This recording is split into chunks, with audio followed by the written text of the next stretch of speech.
Hello everyone. This side Poonam Grover from St. Andrews Institute of Technology and Management, Farooq Nagar, Gurugram. Today I start with my lecture number 22, which are came under Unit 3 for Digital Electronics for Electrical 4th semester.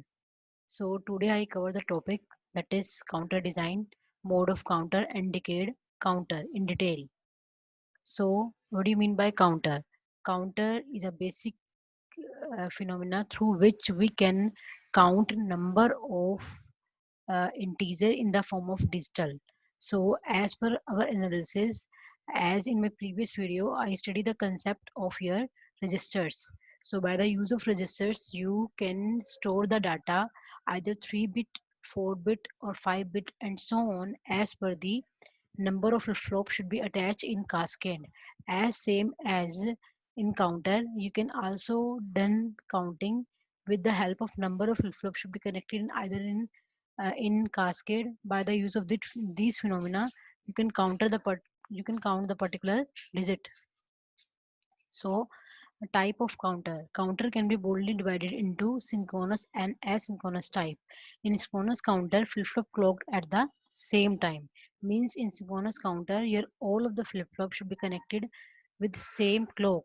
While in asynchronous counter, your output of first flip-flop going to the input of next flip-flop. So that should be covered in my previous video also. What do you mean by counter? What is the main difference between your synchronous and asynchronous counter? So as per the number of state, you can also classify your modulus of counter. You can say mode of counter. That should be studied in the later part of the video. That is a figure for your mode for 2-bit synchronous counter. In that case, that is a 2-bit. It means in which you show that you are using two flip-flops, either J0, K0, J1, K1 having two outputs Q0 and Q0 bar. And here we use the Q1 and Q1 bar because we study in your flip-flop case, your flip-flop having with two output, one with one, one it's complementary. So in that case, we can use the JK. JK exists at toggling state. That state be used for the necessary count in case of your counters. So here we use the JK flip-flop for your synchronous counter. So its name is synchronous. So that's why here the clock are matched together. So clock is given to both of the flip-flop at the same times for reducing your propagation delay as in occur in your asynchronous counters. In asynchronous counter, your output is going to and will make the clock for your next flip-flop. So in that case, you are seeing that whenever the output is not exist at that particular time, it means that flip-flop wait until your विदा जब तक इसको clock नहीं मिल जाएगा तब तक next वाले काम नहीं करेगा। मान लो बाई चांस इसकी आउटपुट में कुछ डिले आ गया तो तब तक ये वेट करेगा जब तक इसको क्लॉक नहीं मिलेगी। विद रेफरेंस टू क्लॉक ही फ्लिप क्या करेगा, काम करेगा। ठीक है, तो that is the main difference between your synchronous and asynchronous flip flop in which the clock are simultaneously, but in that case your clock, the output of first flip flop going to be the input of next flip flops. So in my previous video I study also about your positive edge triggering, negative edge triggering. In positive edge triggering, you note show the bubble here. It means your output change whenever the clock changes from your 0 to 1. But in that case, you use the bubble here. So in that case, the output change when your clock will be change in from 1 to 0. So here we use as per your 2-bit synchronous counter, 2-bit synchronous counter. So as per the two tables, you are having 4 states: 0 0, 0 1, 1 0 and 1 1. So 2-bit counter, as per the classification of number of states, you can also use as mode 4 counters. If you open that particular 2-bit, you can write 0 0, 0 1, 1 0 and 1 1. So in that case you are having 4 states, so its name is mode 4 counters. Clear? ठीक है. तो आपने दोनों cases में जेके को 1 दिया है, क्यों? क्योंकि मैंने पहले भी बताया था कि जेके की जो जेके में होता है, जेके में अगर आपने एसआर स्टडी किया हो तो एसआर में आपका 1-1 में आपका नोट वैलिड स्टेट आता था। तो उस नोट वैलिड स्टेट को आपने जेके में क्या कर लिया था, कवर कर लिया था। तो जेके जो है 1-1 स्टेट पे टॉगल करता है। Toggle means that changes with reference to clock at once time it changes from 0 to 1, in another time it changes from 0 to 1, again it changes from 1 to 0. So by the use of these toggling phenomena you can count easily with the help of your particular type of clock. So here we can same as in your asynchronous counter, we'll also use JK with logic 1, but in that case one major difference in which the output of first flip-flop going to the input of your next flip-flop. So in that case you came with your two outputs Q0 and Q0 bar and Q1 and Q1 bar. So here we also use 2-bit asynchronous counter with mode 4, as we can told about in my previous slides. What do you mean by mode 4? Because by the use of 2-bit you are having with 4 states 0 0 0 1 1 0 1 1, so that's why its name is mode 4 counter. Again you can come with a timing diagram of your 2-bit binary counters. Here we use the number of clock which are occur at a simultaneously time on off on off on off. Again you are draw the table for your Q0. ठीक है, if your clock changes from your 0 to 1, here we study the case of your positive edge triggering as per your analysis. Suppose here we not use any bubble here, so that is positive edge triggering. So as per the positive edge triggering, your table show whenever the clock changes from 0 to 1, 0 to 1, in that case your JK will be work with the help of logic 1, the output will be maintained at 1. So Q0 will going to your first output. Clear? And it's complementary. If you draw, then you can again Q0 is here, Q bar is complement. Here we draw at the second clock pulse. If a negative edge trigger, no, not Q bar at the second time. Again, you draw the two table for your Q1, and here we show the Q0. Q0 is output of your is make an input for your next one. So by the use of asynchronous counter, Q0 will make the input of your next clock. Q0 यहाँ आपकी clock बन रही है, तो अगर Q0 clock का काम कर रही है तो हमने जो Q0 ड्रा की थी वो क्लॉक के अकॉर्डिंग ड्रा की थी। तो अब हम जो इसकी आउटपुट ड्रा करेंगे Q1, that should be according to clock draw करेंगे, लेकिन क्लॉक कहाँ से आ रही है, Q0 से आ रही है। तो हम अगर Q0 आपने ड्रॉ किया है, Q0 आउटपुट ड्रॉ किया है as per the to table, तो Q0 को ड्रॉ करने के लिए आपने क्लॉक का सीक्वेंस देखा है। लेकिन यहाँ पे अगर आपने Q1 ड्रा करना है तो आप किसका सीक्वेंस देखेंगे, Q0 का। इट मीन्स आप यहाँ पे क्लॉक जो है वो आपकी Q0 काम कर रही है, तो Q1 को आप Q0 की हेल्प से ड्रा करेंगे। तो Q1 ड्रा करने के लिए आपने Q0 को नोटिस किया, Q0 जो है वो आपका क्या है, यहाँ क्या है 1 2 0। क्लियर? तो 1 2 0 पे क्या हुआ, अगर वो नेगेटिव एज ट्रिगर हुआ तो 1 2 0 पे वो अपना आउटपुट शो करेगा, और कब तक रहेगा, जब तक नेक्स्ट नेगेटिव एज नहीं आ जाता। क्लियर? यहाँ पे क्लियर? ठीक है, ये देखो Q1 ड्रा किया है, Q1 किसको देख के ड्रा करेगा, Q0 को, Q0 एज ए क्लॉक का काम कर रही है।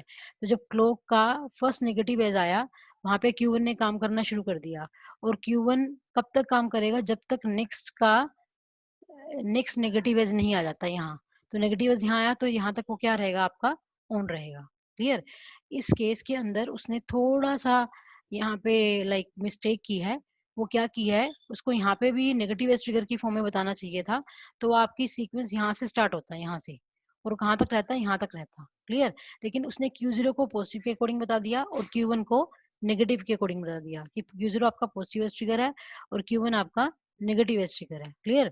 तो आप इसमें कंफ्यूज नहीं होना है, ओनली रिमेंबर रखना है, उसने यहाँ पे आउटपुट को चेंज किया है जब आपकी क्लॉक 0 से 1 पे जा रही है, और कब तक रहेगी, जब तक नेक्स्ट 0 से 1 पे नहीं आ जाती, and so on. Clear.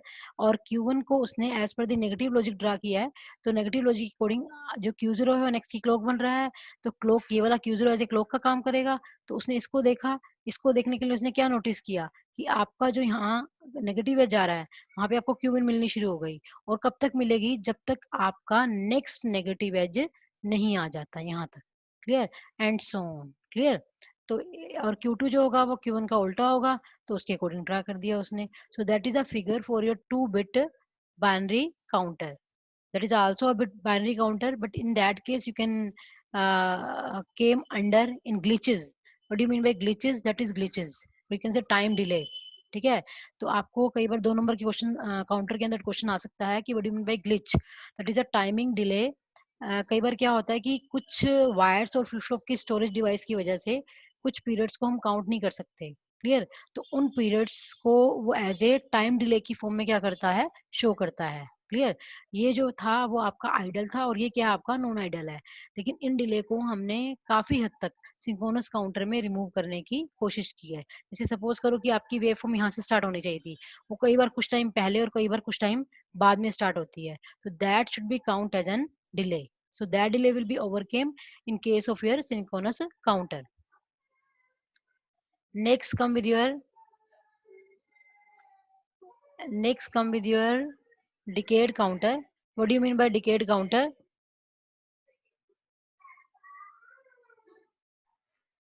Next came with your decade counter. What do you mean by decade counter? Decade counter, its name is mode 10 counter.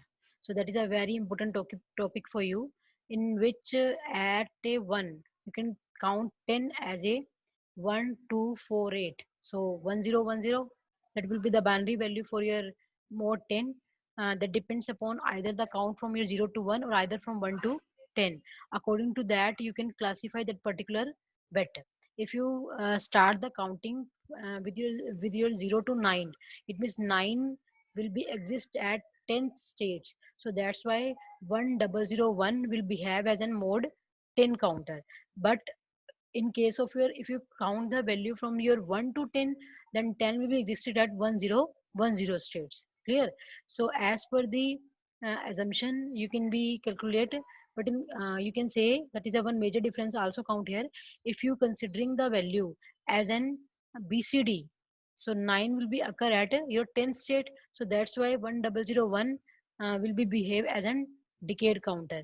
But as actually as we study about your mode 10, that depends upon from your 1 to 10, and 10 in the binary form you can say 0101. So that's why its name is binary counter here. That's why its name is BCD counters. Clear. Or BCD ring, or you can say decade counters.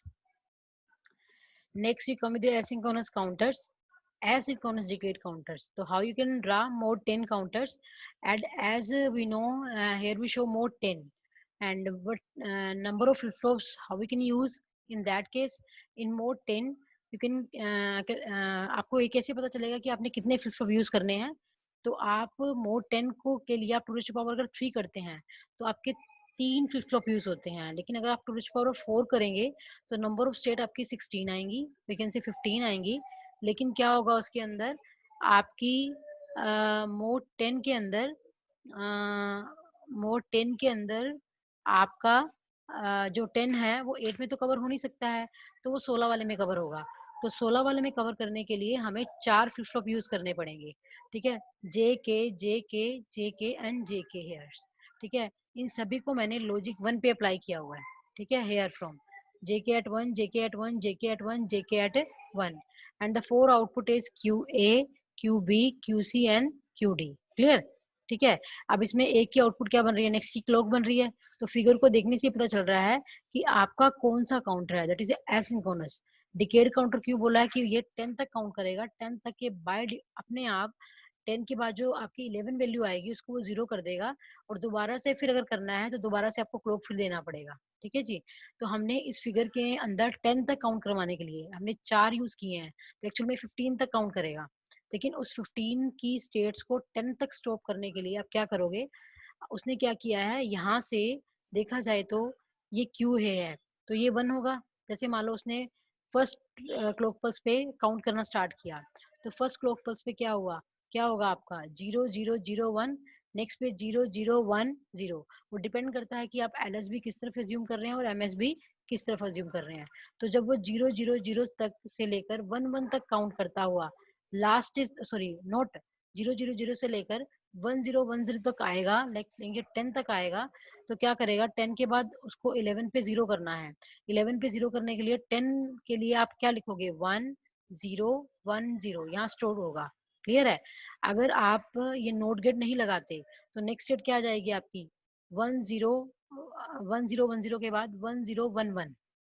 ये जो हमने output पे exist नहीं करवानी है, तो उसके लिए हम क्या करेंगे, जो एग्जिस्ट नहीं करवानी है जिसके बाद हमने काउंट की वैल्यू को दोबारा से फिर 0 करना है, तो ध्यान से देखिए मोड 10 है, 10th स्टेट पे उसकी वैल्यू क्या होगी 1010।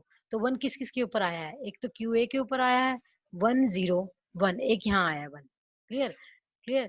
तो आप क्या करोगे उन पर्टिकुलर को उठा के और नैंड गेट में डाल दोगे। क्लियर।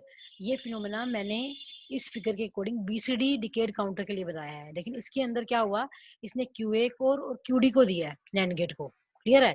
क्यूए और क्यूडी को क्या दे दिया, नैंड गेट को दे दिया। इट मींस या तो ये 1 है या ये 1 है। तो 0 से लेकर वो क्या कंसिडर कर रहा है 9। तो 9 की आपकी बाइनरी वैल्यू क्या होती है 1001। तो 1 1 कहाँ आया है, एक तो फर्स्ट पे आया है और एक लास्ट पे आया है। उन दोनों के आउटपुट को उठा के नैंड गेट को दे दीजिए विद क्लॉक। ठीक है। तो इट मीन क्लॉक भी आपकी क्या हो जाएगी 1 × 1 × 1, यहाँ क्या मिलेगा 0। 0 मिलने के बाद आपने उनको रीसेट से जोड़ा हुआ है। डिवाइस क्या होगा 100 के बाद 1001 के बाद ऑटोमेटिकली क्या हो जाएगा रीसेट और क्लियर के थ्रू ये सारी सेट दोबारा 100 के बाद क्या आ जाएंगी 0000। So that's why it's name is mode 10 counters. Clear. Next, continue with my truth table of decade counter. Here we show 10 तक उसकी वैल्यू उसने 1 से 10 किया है, 1 से 10 किया है तो 9 10 वैल्यू कितनी आई है 1001। तो हम क्या करेंगे क्यू ए और क्यू डी दोनों को उठा के नैंड गेट को डाल देंगे। नैंड गेट की जो आउटपुट आएगी उसको क्लियर से जोड़ देंगे। तो उससे क्या होगा एज पर दी फिगर क्लियर से जोड़ेंगे तो सारे फ्लॉप जो है ऑटोमेटिकली 1001 आने के बाद ऑटोमेटिकली किस पे चले जाएंगे 0 पे चले जाएंगे। Clear. Here we show the timing diagram for your decade counters and same as your that you can use negative edge here for QA। अब QA जो है next की QB बन रहा है तो वो इसको देखेगा, फिर QB next की बन रहा है तो वो ये ड्रा करने के लिए इसको देखेगा, फिर QD इसकी बन रहा है तो ये इसको देखेगा। तो इस तरह आप इन सभी के टाइमिंग ड्रा को भी बड़ी इजीली ड्रा कर सकते हैं। तो एग्जाम में जो क्वेश्चन आता है जो भी काउंटर डिजाइन करना आएगा उसका सर्किट ट्रुथ टेबल और आपको इस तरह से ये चीज ड्रा करनी होगी। Next, we come with your synchronous counter design. How you can design the synchronous counters. So first, the obtain the truth table for logic sequence for intended counter to be designed. Alternatively, obtain the state diagram of counters. पहले तो आप क्या करोगे इसके अंदर simple procedure बताती हूँ as per दी theory. आप जो भी आपने काउंटर डिजाइन करना है और जिस फ्लिप फ्लॉप से डिजाइन करना है उस फ्लिप फ्लॉप की आपको एक्साइटेशन टेबल चाहिए, जो कि मैंने अपनी प्रीवियस वीडियो में बड़े अच्छे से बताई है कि what is the excitation table of your D SR T और योर जेके फ्लिप फ्लॉप्स। तो डिपेंड करता है कि आपको काउंटर किस लाइक फ्लिप फ्लॉप के थ्रू डिजाइन करना है, आइदर जेके से टी से डी से। क्लियर। तो आप उसकी एक्साइटेशन टेबल यूज करोगे। एक्साइटेशन टेबल से आप उसकी ट्रू टेबल बनाओगे। जैसे ट्रू टेबल बनेगी उसके बाद आप उसको के मैप्स के थ्रू डिजाइन करोगे और जो के मैप की आउटपुट्स आएगी उनको फिर हम सर्किट डिजाइनिंग के अंदर क्या करेंगे यूज करेंगे। Remember this thing. First you can draw it's truth table. ठीक है। by the use of truth table you can draw the state diagram and also you can find the number of value of your how many states you should be used for your flip flops. Then you can draw the k map and the final value which are getting from which we were getting from your k map that should be used for designing of your synchronous counters. Clear। either 4 bit 2 bit 3 bit and so on. Clear। तो हमने मैंने यहाँ पे सभी की excitation दोबारा फिर आपको शो की हुई है। एक्चुअली ये चीज करेक्टर 6 नहीं होनी चाहिए, यहाँ पे एक्साइटेशन टेबल होगी आपकी, वो गलती से आ गया है बाय मिस प्रिंटिंग। तो आप क्या करेंगे जैसे मान लो सपोज करो कि आपने जेके के थ्रू बनाना है तो जेके की डायरेक्ट मैंने एक्साइटेशन टेबल डाल दी है। तो इस एक्साइटेशन टेबल को ही आप देखेंगे उसके थ्रू आप क्या बनाएंगे उसकी टू टेबल बनाएंगे। ध्यान से देखिए। आपको पता है कि जैसे मान लो आपने 4 बिट बनाना है counters, you can say 4 bit decade counter बनाना है। 4 बिट डिकेड काउंटर क्यों बोलेंगे, क्योंकि देखो डिकेड मोड 10 है, तो वो मोड 3 से तो होगा, सॉरी मोड 8 से तो होगा नहीं। मोड 8 क्यों नहीं हो सकता, क्योंकि उसके अंदर 3 फ्लिप फ्लॉप एकर होते हैं, तो वो फाइनल वैल्यू उसकी 8 होती है। हमने कितनी करवानी है, 10 करवानी है। तो 10 वैल्यू तक जाने के लिए आपको 2 to the power 4 करना पड़ेगा। तो जब आप 2 to the power 4 करोगे तो उसके अंदर नंबर ऑफ स्टेट कितनी आ जाएंगी, 15, जो कि आपकी 10 के अंडर आ रही हैं। तो हमने यहाँ पे डिकेड जो है, डिकेड काउंटर डिजाइन कर लिया, synchronous decade synchronous counter using JK flip flop.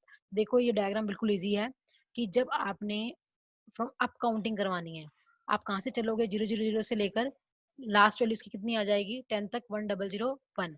अगर आपने डाउन काउंटिंग करवानी है तो ये प्रोसीजर आपका क्या हो जाएगा, इस तरफ से हो जाएगा। तो that your state diagram by which you can came under your previous state plus your next state, that your previous, that next, if that working, that previous, that next, that previous, that next, and so on, by the use of this course. So that table will be helpful for making the truth table, or you can say designing in your synchronous decade counters. तो देखो ध्यान से यहाँ मैंने कैसे किया हुआ है, आपकी जो प्रेजेंट स्टेट है वो 0 0, उसकी नेक्स्ट स्टेट क्या होगी, 0 0 1 0। अगर आप 0 0 1 लेते हो नेक्स्ट वैल्यू, तो 1 के बाद वाली वैल्यू क्या है आपकी, दैट इज 0 0 1 0। तो यहाँ लिखा है 0 0 1 0। अपने नेक्स्ट वैल्यू के लिए 0 0 1 0, तो 0 0 1 0 जो है उसके बाद वाली स्टेट कौन सी होगी आपकी, 0 0 0 1 0 के बाद 0 0 1 1। ठीक है, अगर आप प्रेजेंट स्टेट अब 0 0 1 1 को मानोगे तो 1 1 के बाद क्या होगी, 0 1 0 0। अगर आप प्रेजेंट स्टेट आप किसको मानोगे, 0 1 0 0 को, तो नेक्स्ट स्टेट क्या होगी, 0 1 0 1। तो इस तरह से हमें पूरी table with the help of present state and next state के थ्रू काउंट कर लेंगे। मीन्स हम इस स्टेट डायग्राम के थ्रू, अगर हमारी फर्स्ट केस में प्रेजेंट स्टेट ये वाली है तो नेक्स्ट स्टेट अगली होगी, फिर हम इसको प्रेजेंट मान के चलेंगे और इसके थ्रू हम क्या निकालेंगे, नेक्स्ट स्टेट। अगली बार नेक्स्ट स्टेट को प्रेजेंट मान के चलेंगे और इसको क्या निकाल लेंगे, next state, and so on.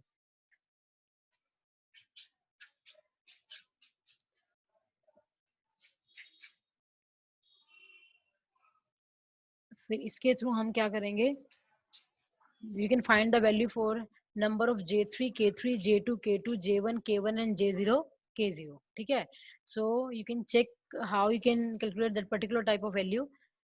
If you count the value for your j0 k0, you can check the value for your k0 from next state, and your here the value for q0 is 0 and here the value of q0 is 1। ठीक है, so as per the excitation table you can use 0 and 1, 0 and 1 in your jk, 0 and 1 in your jk। Present state 0 है, next state 1 है, तो उस पे आपका क्या आ रहा है, 1 डोंट केयर। तो यहाँ पे देखो q0 पे क्या आ रहा है, q0 पे प्रेजेंट स्टेट आपकी 0 है, नेक्स्ट स्टेट क्या है, 1 है, तो क्या आया, 1 डोंट केयर। तो वही मैंने यहाँ लिखा हुआ है, 1 डोंट केयर। ठीक है, मैं एक वैल्यू और दिखाती हूँ आपको। जैसे मैंने ये वैल्यू लिखी q2 की, q2 आपका यहाँ पे प्रेजेंट स्टेट पे 1 है, और q2 बिल्कुल सेफ रेफरेंस पे q2 यहाँ के आपका अगेन 1 है। ठीक है, इट मीन 1 to 1, 1 to 1 किसके लिए चेक किया आपने, Q2 के लिए, तो J2 K2 की वैल्यू आ जाएगी फ्रॉम 1 to 1। तो आप एक्साइटेशन टेबल को चेक कीजिए from 1 to 1, that show your 1 to 1 don't care 0। So here we also from 1 to 1 1 to that 1, 1 to that 1। Clear, तो यहाँ पे क्या आ जाएगी, don't care 0 for J2 K2, that is don't care 0। Clear, तो इस तरह हम हर एक वैल्यूज को निकाल सकते हैं। मींस आपने एक प्रेजेंट सेट चेक करनी है, अगर आपने J3 K3 निकालना है तो 0 यहाँ है, अब J3 भी 0 है और Q3 भी 0 है। क्लियर, नहीं सॉरी, Q3 प्रेजेंट स्टेट पे 0 है, Q3 नेक्स्ट स्टेट पे भी क्या है, 0 है। क्लियर है, तो 0 to 0 क्या आ रहा है आपका, as per the excitation table 0 to 0 क्या आ रहा है आपका, 0, sorry note S R, that is JK, 0 to 0 0 don't care. तो जे आपने जब Q3 के लिए ड्रा करना है तो उसके लिए J3 K3 की वैल्यू आएगी 0 to 0। ये वैल्यू क्या आ रही है आपकी, that is 0 don't care as per your excitation table, from 0 to 0 that is 0 don't care. So here we draw the number of value by the use of these flip flop। So after this you can draw the KMF for that particular value। So in that case K0 J0 K0 J1 K1 J2 K2 and J3 K3। Clear, you can draw the KMF by the use of this value। So firstly we draw the K map for your J0 and K0. ठीक है, so here we check the value for your 0 1.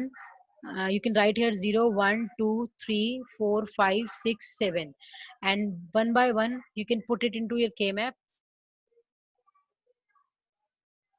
Here you can put the value from 0 to 9, and remaining of the values will be behave as an don't care.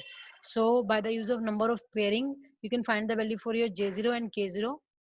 Again you can find the value for your J1 K1, and again you can find the value of J2 and K2. Clear? So you can find the number of values with the help of your K map. In K map, as per the table, you can only the table draw up to 9 value. So after the 9 value, you can assume as an don't care in the remaining value, for the remaining value. यानी कि आप अपने के map के अंदर इन values को तो put करवा दोगे. जैसे मान लो मैंने एक के मैप बना देती हूँ आपको, बाकी आप वैसे ही बना लोगे.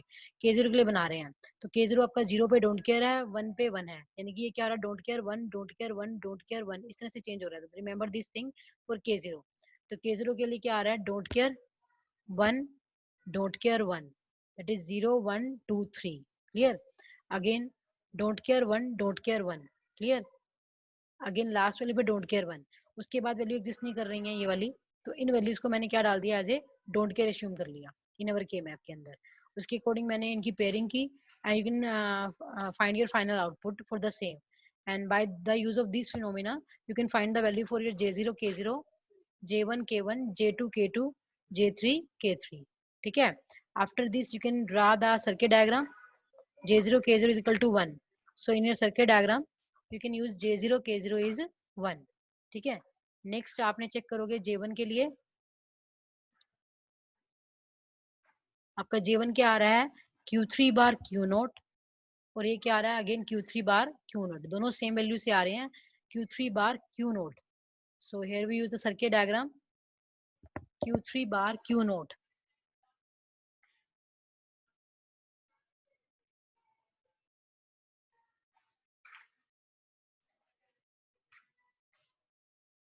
सॉरी, आपका J1 क्या आ रहा है, Q3 bar Q0.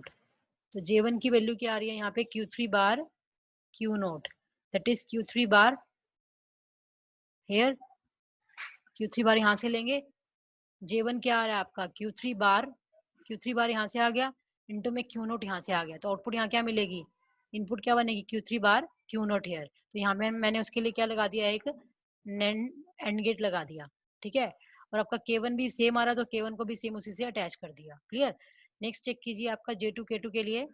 J2 K2 क्या आ रहा है आपका, that is J2 is Q1 Q0, J2 is Q1 Q0. तो J2 here, J2 की वैल्यू कितनी आ रही है, Q2 Q1. Q2 is fetched from here, that is Q2 and into में Q1. Clear? ठीक है. तो यहाँ पे क्या आ जाएगा, that is Q2 Q1 attached with your J2 K2. So by these phenomena you can draw the final circuit for the same as for the J3 K3. अब J3 क्या आ रहा है, same Q3 Q0, Q3 Q0 यहाँ से आ गया, again ये वाला. ठीक है. तो by the use of these value you can easily draw the you can say sequential circuit for your mode 4 counter, you can say decade counters. Again you can came under your asynchronous decoder counters. Here we not use any extra circuit to make, in which only the number of flip-flops having 4, that is a decade counters, asynchronous decade counters. So output of first flip going to the input of your next clock. So by the use of these phenomena you can easily calculate these phenomena.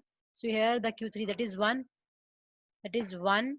0 1 0. Clear? तो इसने आपने यहाँ पे last value दे रहे हो, एक तो 1 और एक कौन सी वैल्यू दी है, ये वाली. इन दोनों को उठा के आपने नैंड गेट को दे दिया. क्लियर है? तो डिपेंड करता है कि आपने BCD एज्यूम किया है तो 1001 कंसीडर होगा, अगर आपने 1010 किया है तो वो कंसीडर होगा. तो उसके अकॉर्डिंग आपका ये सर्किट डायग्राम ड्रॉ हो जाएगा. ये मैंने पीछे भी आपको बता दिया है. Thank you for my lecture.